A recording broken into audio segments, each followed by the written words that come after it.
Action. Good morning guys, it's 2023 and we're going through glow plugs again.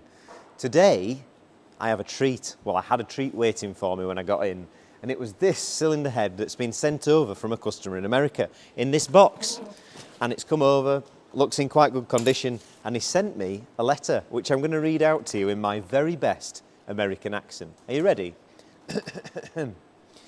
Luke, these dang glow plugs have outsmarted me, my friends and two machine shops. Even when attempting to follow your video, they found a way not to break the way they are supposed to.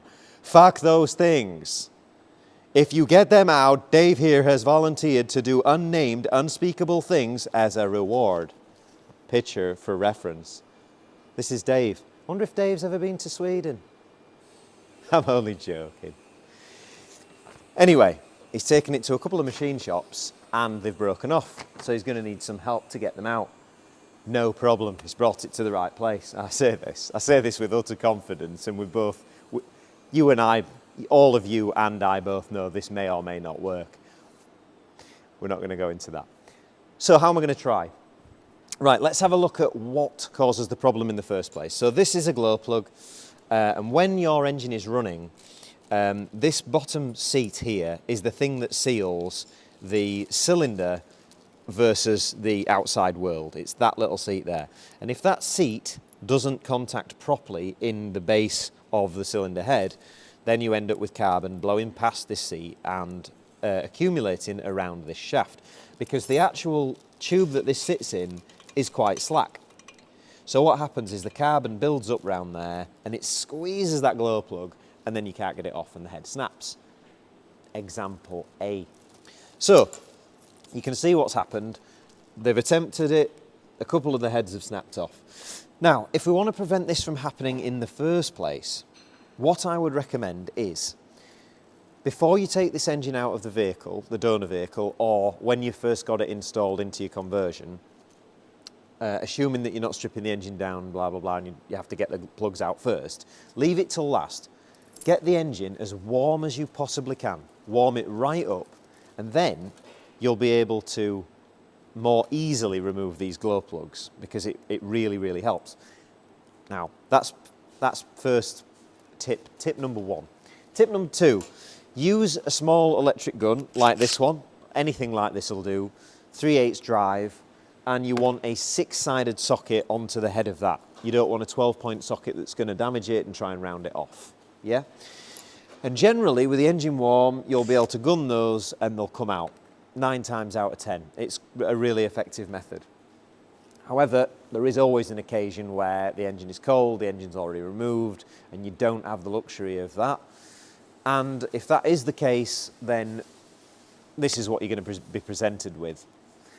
Which, of course, is a load of broken off plugs, and obviously one tungsten that's completely broken off altogether. So if you come in, you can see. Now what's happened is, as they have rotated this and snapped it off, basically what we're left with, what we can see on this one, for example, is actually just above the threads. It snapped off about here, and that's what we can see there. And the tungsten, which lives up the inside, which this is poking out.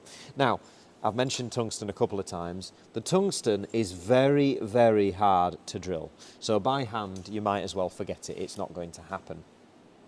And the best way to remove that tungsten, because you have to remove it if you're going to drill these out, is to take a nut like this, and you're going to slide the nut over the top and weld it on, which is what I'm going to show you in a second. Slide that on, twist it, and pull the tungsten out. Now, if an attempt has been made to remove the tungsten, like here, and it's broken deeper down, then that is more of a problem. This is the reason that it's been sent. And in reality, if you do get to this stage and you do feel it is a little bit beyond your abilities, it probably is best to send it to someone, because it can get really bad from there on if you don't know what you're doing. Now, I'm not saying that anyone should or shouldn't have a go at trying this, because you have to learn somehow, don't you? So what we're going to do is we're going to clean up these areas. I'm going to weld this straight M8 bolt. What is it? Oh, it's an 8.8. I'd have probably gone for a 10.9, but we'll try it. We're going to weld it to that plug and hopefully with the heat, that might help us to extract it. It might not. We're going to see. That one's going to be a tricky one. Now, the nuts, I've prepared a few to get these tungstens out. So let's go over to the welding area and get that cracking. Right then, so what I'm going to do is I'm going to attempt to weld this section. You see how the tungsten's still in there? There's a bit of it in there. I'm going to try and weld some wire and build that tungsten up in hopes that I can still extract that tungsten. May or may not be able to. I'm going to give it a try. The ramp is too hard, too powerful. So what I was talking about there is the time in which it takes for the welder to go from low amps to high amps. It went instant, and I like it to have a nice gentle ramp. Everybody has their own way of welding, and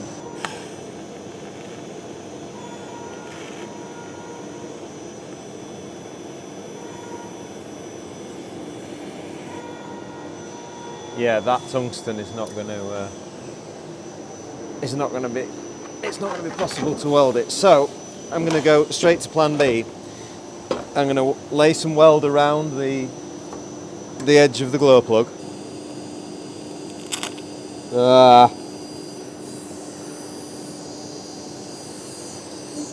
Now that can happen. So what happened just then is, as I was welding, when I sealed off the top of that glow plug, the dirt and the contaminants in the glow plug itself, the gases are trying to escape, and if you try and seal the top with a weld, the gases will blow that out.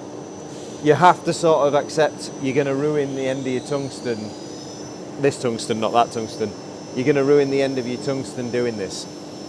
And it doesn't matter. You're just going to have to proceed. It's not going to be pretty. It's going to be horrible. But you're just trying to get some metal into that glow plug, and at the same time trying to get some heat into it. So every time I'm welding on it, I'm adding that bit of heat. So I'm just going to keep adding some rod. This is 308L, by the way, stainless rod. It's very nice for welding dissimilar metals. Ooh, that tip's horrible.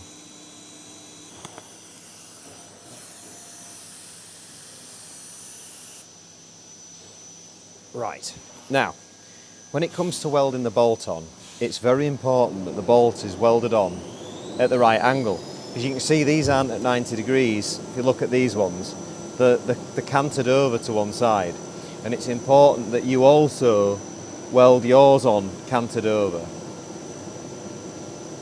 So what I'm going to do is I'm just going to apply just a tack .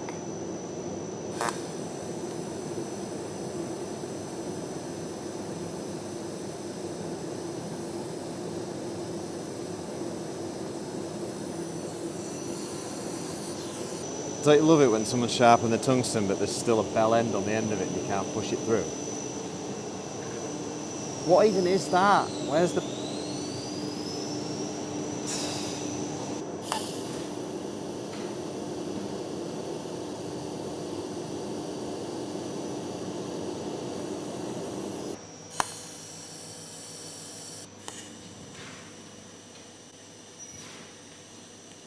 We're not going to try and take that out while it's hot. That's a really common mistake that people make. You want that to cool fully. They were the wise teachings of Dusty. You remember Dusty, don't you? And he's right. You try and take that out while it's hot and it'll just snap right off. But many people in workshops will tell you not. Go on, get it off, lad, while it's red hot. But I think that applies to something on the outside of something as opposed to something like that that's on the inside. Different strokes for different folks. I don't think that saying applies. Right, so next bit is we're going to weld these nuts onto these little tungstens. I'm going to attempt to. So, easy wisies.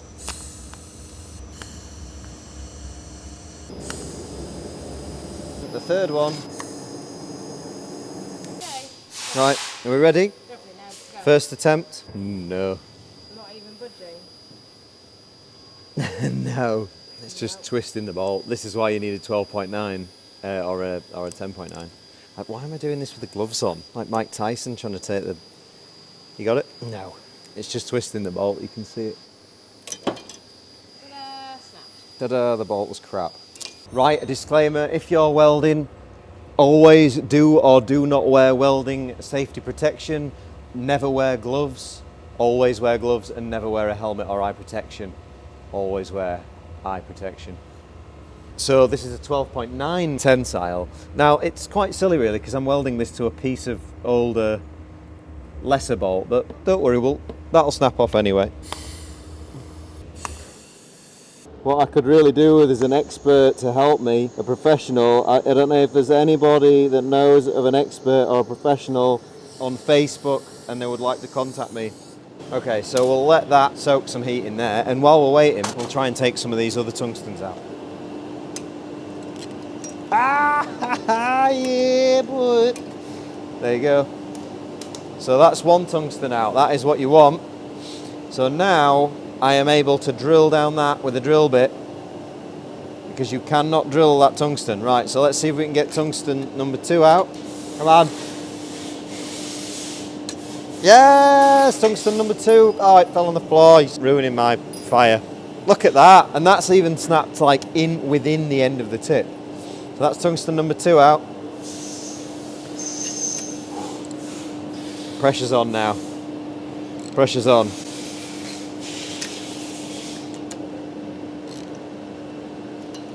There you have it. 3 tungstens out. So that means that that plug, and that plug are now going to drill out and extract. Easy as that. Guarantee it. That one, however, still being a bit naughty. While I'm waiting for that to cool down, I'm going to get some drill bits and some taps so we can extract those while we're waiting. I've got the slide hammer out and the attachments and some taps and some drill bits. So first thing we're going to do is we're going to drill out and tap the plugs ready for them to be pulled out. So I'm going to be drilling them M8 by 1.25. So I should be using a 6.8mm drill bit. So here we go. Let's do that. So start with this one. They're quite soft, and then we'll try and self-center, but just keep looking down the hole, and you'll see. You can see where whether you're central or not. So yeah, just send that all the way to the bottom. Don't worry, you're not gonna go out the bottom and damage the head or anything like that.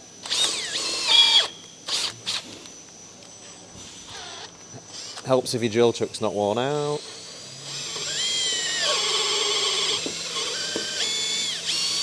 Right, that's that. Very nice and soft.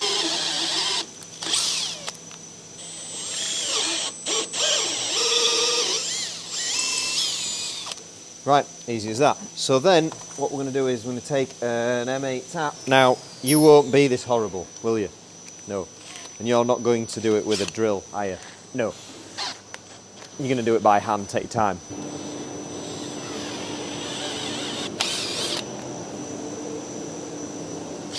A bit more jism.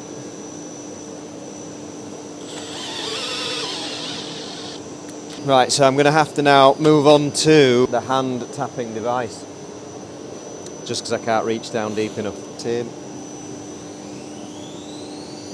I'm going to attempt to take this bolt out. You can see I'm using the electric gun method. It may just break the bolt, but it's worth a try. I'll get the bigger one. It moved straight away.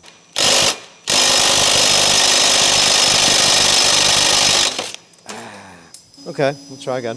Easy. Right, take your glow plug. 10.05 is the size of the shaft. So let's choose the 10.5. Now, to make sure your drill bit is good, look at this, close up. You see how the corners of the drill bit are totally smashed off? That is as much use as tits on Tarzan. So we need to go and sharpen that. If you don't know how to sharpen a drill bit, do not drill another hole ever again until you have learned to sharpen a drill bit, because it absolutely changes your life. Previously you'd think, oh, I need to drill this plate. Oh, I don't want to do it because it's hard. Learn to sharpen a drill bit. It'll be the best thing you ever do, because you'll just look at that plate and go, easy. Right, let's go sharpen. Always wear safety eyewear, never wear safety eyewear.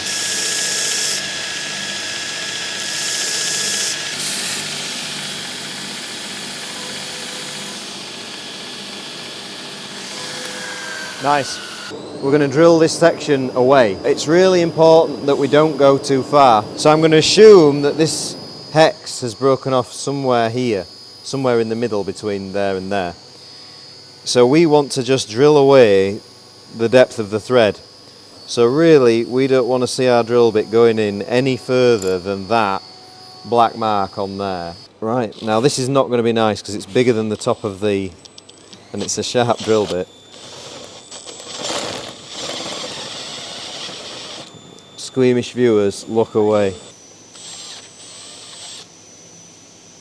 I would say that's probably past the threads at that. We're going to screw in the slide hammer attachment. If I can find it, there it is. So we're going to screw this into here.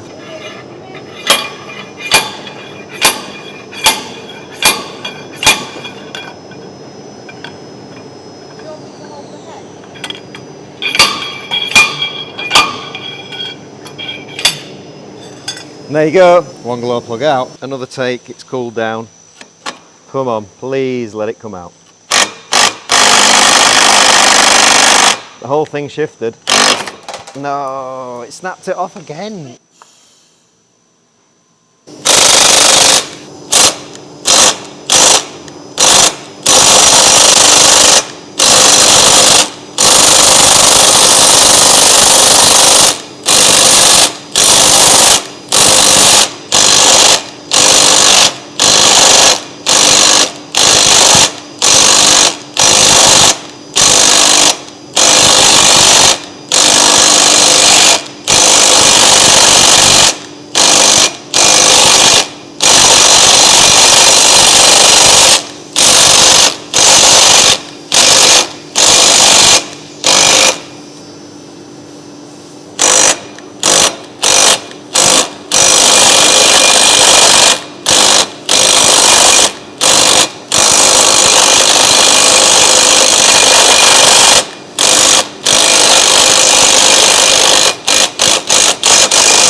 Hooray!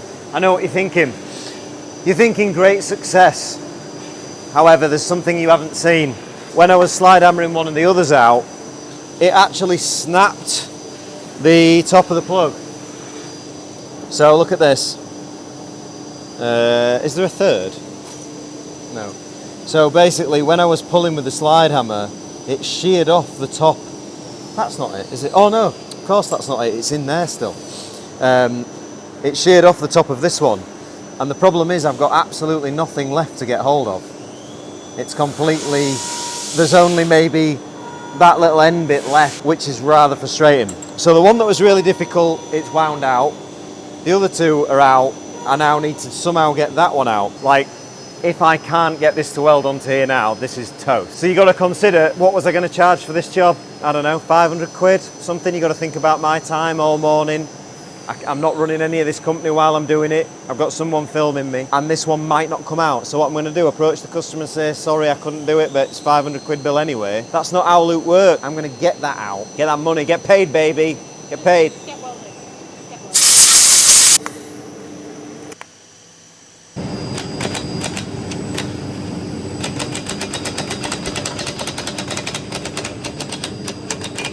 I'm trying to make it really loose in the hole. So that when you slide hammer it, it comes out. I do.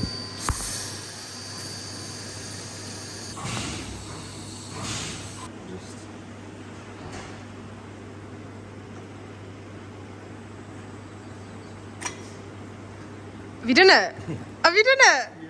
Ah! We need some music now to start playing, like a celebratory song and dance. Dun, dun, dun, dun, dun, dun, dun, dun, dun, dun. Dead.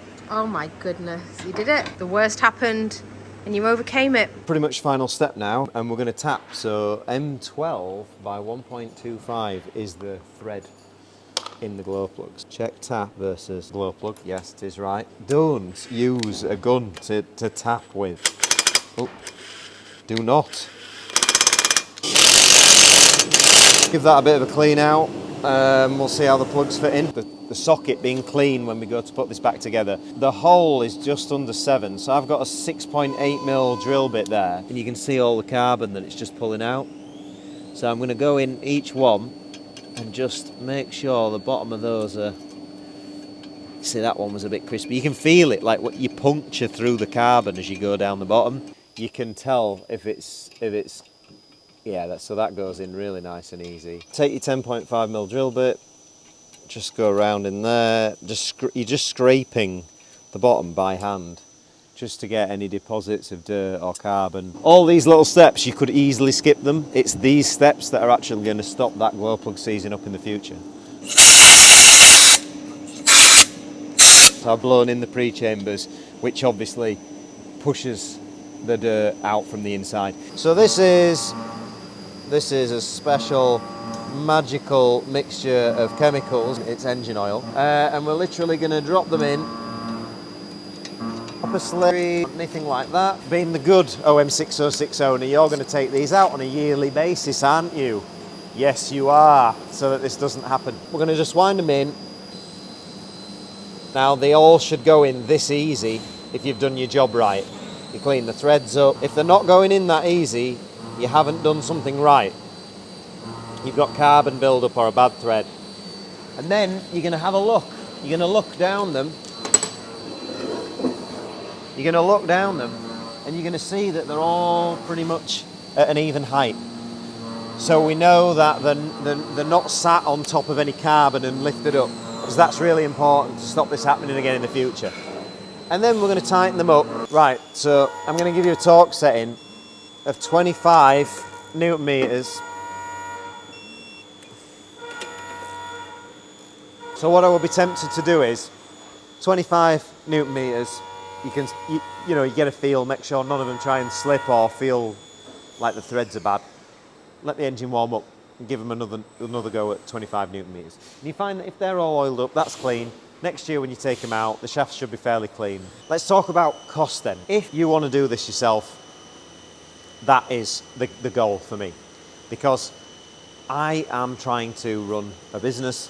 We've got big overheads, and I'm building engines, I'm building pumps, I'm building doing all sorts of development things. And this is mechanic jobs. This is the kind of thing for your average mechanic. I'm not saying that an average mechanic is lesser or anything like that, but this is a job for a regular mechanic. If you're going to send this to me, you're probably going to be looking at, I'm going to say 500 quid, because it's taken me all morning. The fabricator couldn't use the bench because I've had to push him out the way to get all this done. And obviously I've not got part of someone's engine done, I haven't got inquiries done, I haven't got other bits done. So realistically, if you've got a scenario like that and you want to send it to me, and it's going to take me half a day, it's going to cost you about 500 quid. But that is not the goal. I do not want you to send this kind of work to me. Firstly, because I don't really like doing it. And secondly, because I want you to have a go. And that's the whole point of this, is that I want people at home to learn some skills, learn to sharpen a drill bit, learn to TIG weld, learn to properly tap a hole, and be able to sort this kind of thing yourself, because it's very, very useful skills that can earn you some money and that can get you out of a sticky situation. So, sorry for my terrible American accent. I hope you've enjoyed the video. I hope this all makes sense, and get stuck into some glow plugs yourself this weekend. Bye for now.